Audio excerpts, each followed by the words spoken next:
everybody to the channel. As you all know, today we are doing the top 10 Age of the Primes figures.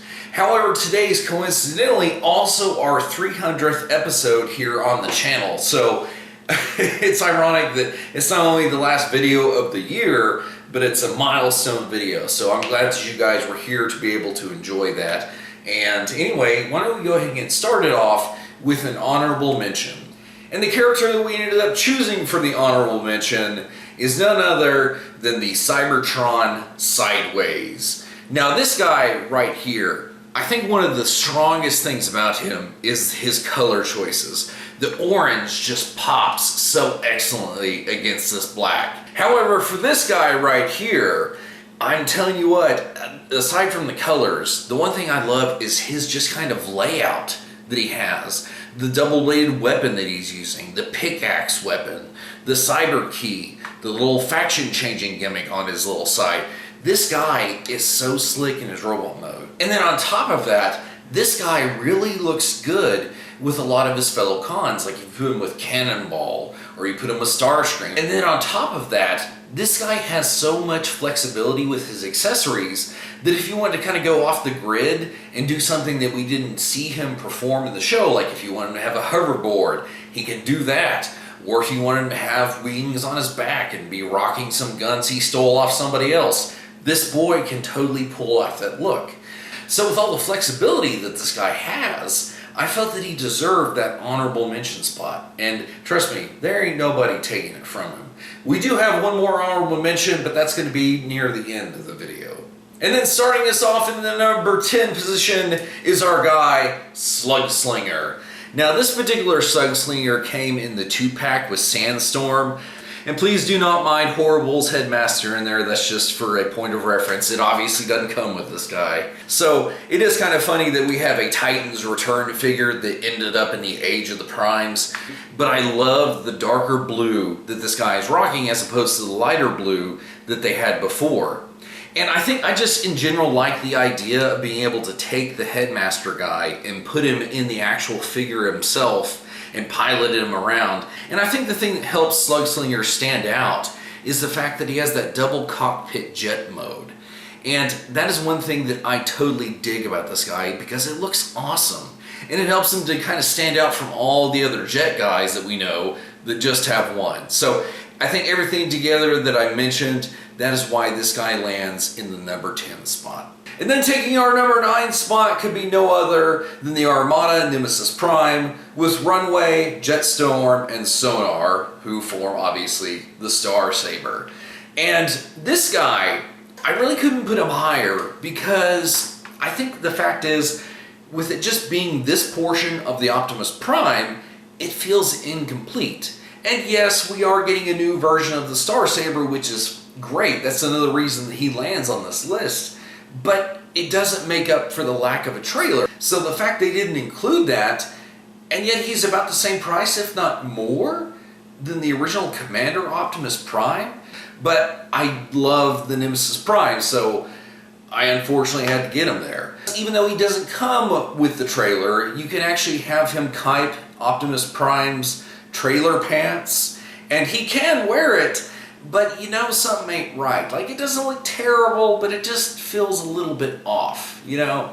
Now this guy's lack of a face is very accurate to the show. I mean, he has like one optic and then one busted out. Let's see if the camera can maybe pick it up now. You can kind of see some of the details in his broken up face there, I guess.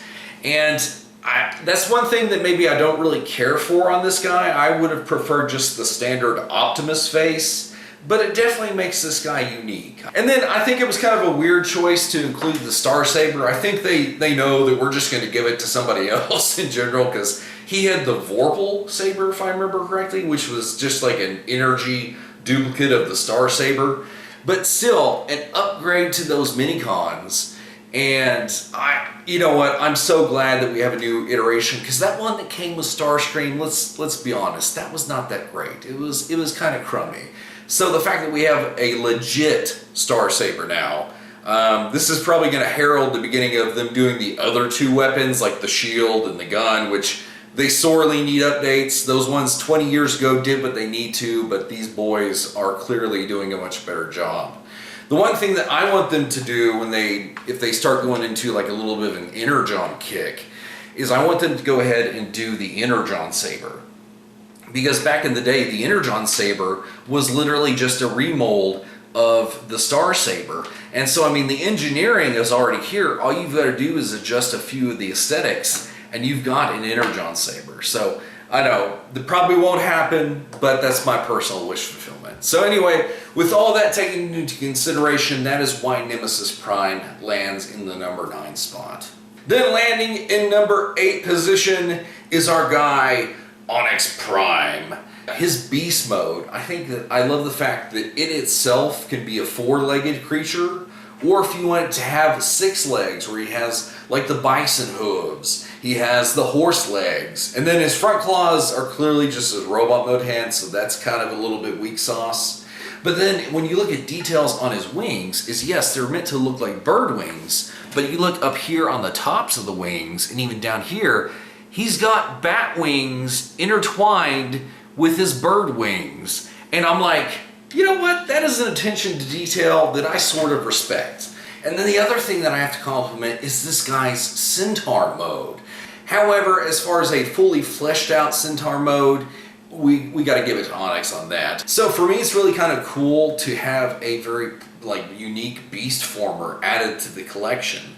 And he actually has a somewhat prominent spot on the shelf. He kind of stands next to the R.I.D. Omega Prime, like on the very top. So that should indicate the fact that I like this boy quite a bit. And then a guy that has worked definitely hard to earn the number 7 spot is our boy, the Age of the Primes, Armada Red Alert. For instance, you can go ahead and pop out the cannon in vehicle mode if you wanted to. The fact that it actually has a legit Minicon port. This is an original era Minicon, and he's just plugged into the top. And I love this because literally he's turned into a pair of Gatling guns, and it's like, don't worry, I'm an emergency vehicle.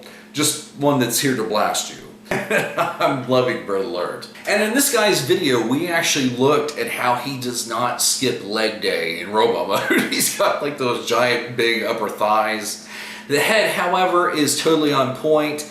The fact that you can go ahead and swap out the accessories on his left arm, that is pretty sick. The fact of how he fits in super well with Optimus and Hotshot and any other additions we're going to be getting. Yeah, definitely. This guy, like I said, he, just like his character in the show, he has worked very hard, and I really can't give it to anybody else because Red Alert is just that unique. And then we have a guy who clawed into the number 6 position, being none other than the R.I.D. 2001 era Sky-Byte. I love the updated attempt that they took on this design. Now, for a lot of you guys that have watched the channel, you know that one of my favorite guys of all time is the Beast Wars Transmetal 2 Cybershark, which back in the day, they recolored that figure to make Sky-Bytes. And I found out not a lot of people even know of Cybershark being the originator of this design.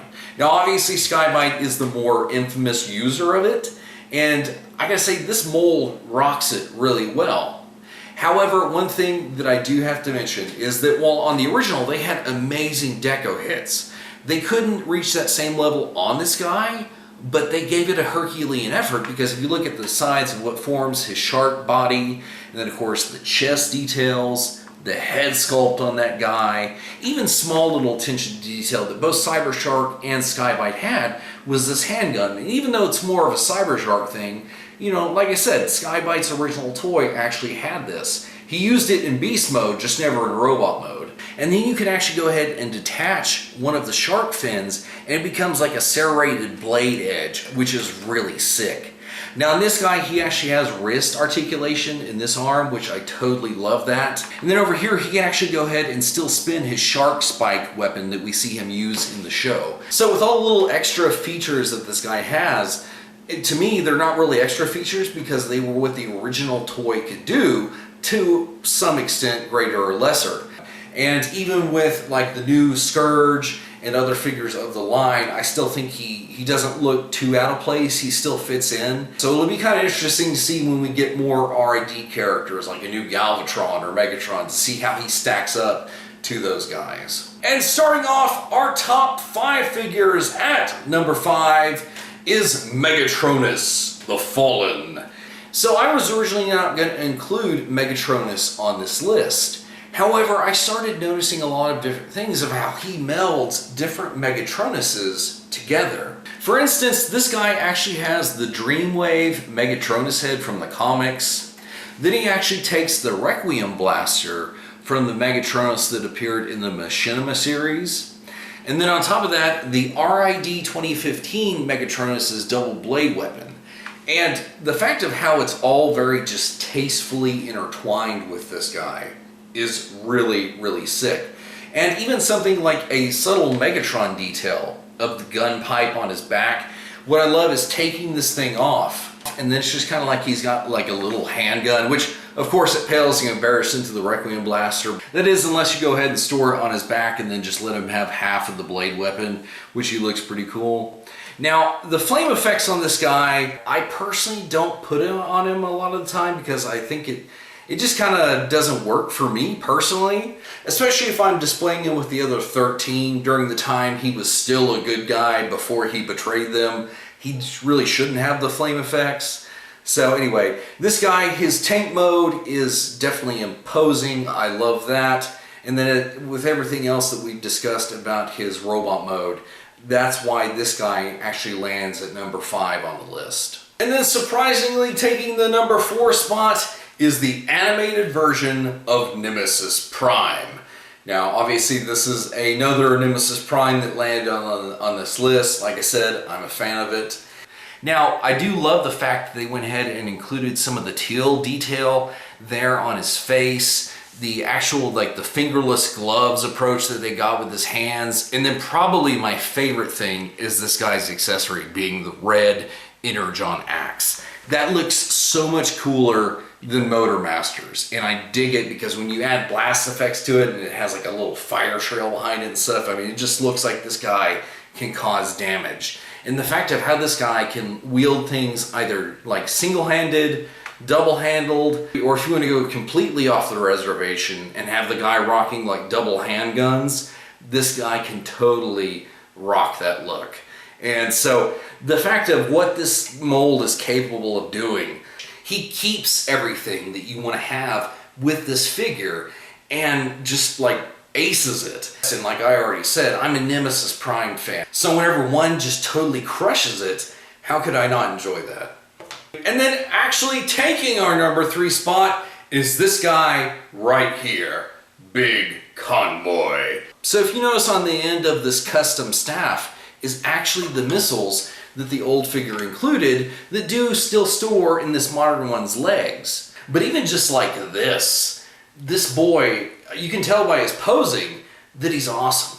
And then on this new guy, just like the original, you can still flip these mammoth legs around. However, the thing that I like about this guy is that they have 5mm peg ports, and especially whenever you look at him, I mean, he looks amazing. And then our guy comes with this little hand blaster right here, which obviously is blast effect compatible as well. I love that about this guy. Now, this is his traditional gun that he did carry in the show. Because as you can see, they went ahead and added the stand that pops out of the bottom if you want to go ahead and have him propping up. However, in regards to this extra piece, if you kind of want to hide it away a little bit, you can kind of go ahead and fold it back underneath his arm a little bit, so that kind of collapses it away. And then you can go ahead and see that the matrix will go ahead and pop on the gun, which is something he did in the show.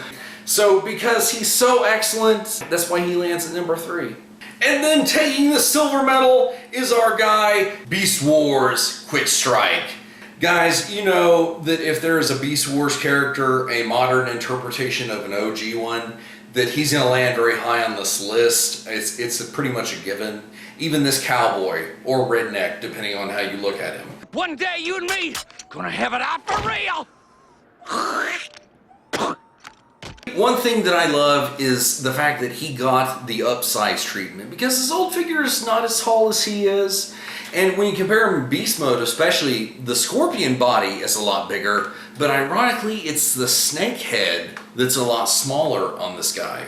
However, one area that he did show his firepower was with the snakehead, which this effect kind of reminds me of how his blast would like be shown in the animation. However, look at that head sculpt. This is this guy to a T. Now, a lot of his areas that are shiny and represented as kind of, you know, pseudo-transmetalized in the show, even though he's a Fusor, those parts on here are just done up in that shiny paint, and he looks sick with it.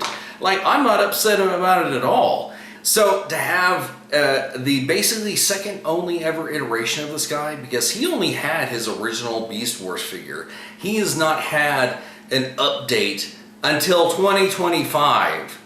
This guy, it took over a quarter of a century for this guy to get an updated figure, which is kind of crazy to think about. Now we have him, and I think that him, along with Big Convoy, and probably our #1 pick over here, will have to have their own review. So if I had a Beast Wars guy in the #2 spot, can you imagine what I had in the #1 spot?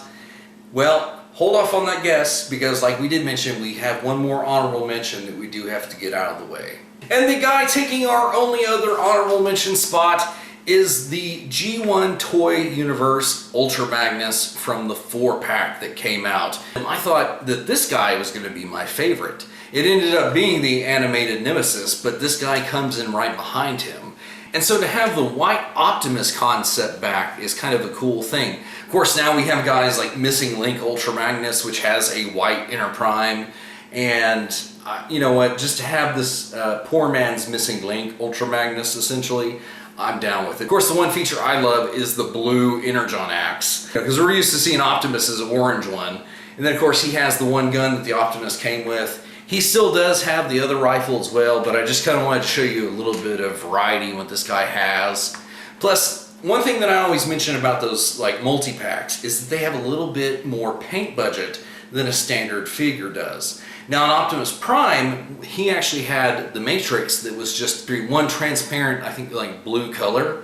Well in Ultra Magnus, you see the Matrix in his chest, they went ahead and painted it silver, just leaving the center portion blue, as the Matrix should. So I just dig this guy being very unique, and happy to have picked him up this year. And then finally reaching our #1 spot, it is this guy right here, Razorclaw. It's looking like a rerun of last time. And I tell you what, I've always enjoyed this mold, but now to see it with the reds and the purples and the blacks and the highlights, the silver and whatever other colors they felt like throwing in there. This guy, he went from like a 10 out of 10 as Tigerhawk, and he's like a 12 out of 10 now, because it just amps him up just a little bit more. Not like a super amount, but this guy just owns it. And it'll be really interesting to kind of stack this guy up to his original iteration, to kind of see the differences like we did with Tigerhawk and the OG Tigerhawk. All these guys are great this year. We had an amazing selection, but it was this guy that he took the #1 spot last year and just was like, I'm going to enter the race again with a new sick paint job. And he may have come in under the wire for 2025, but I tell you what, he definitely is not falling short in any way. So everybody, I hope you enjoyed that list that we looked at. This has been just such an interesting array of guys, and I'm really looking forward to where we go next year, you know, because next year is the 40th anniversary of the Transformers, the Generation 1 movie, but also it's the 30th anniversary of Beast Wars. So I'm kind of hoping that maybe they surprise us and there's some listings that we haven't found yet. Like I said, there's a listing on the horizon for a Maximal 4-pack. I think there's a Predacon 4-pack. So we'll kind of see how that all unfolds. And so, without further ado, everybody, until next time, we'll see you guys in another review.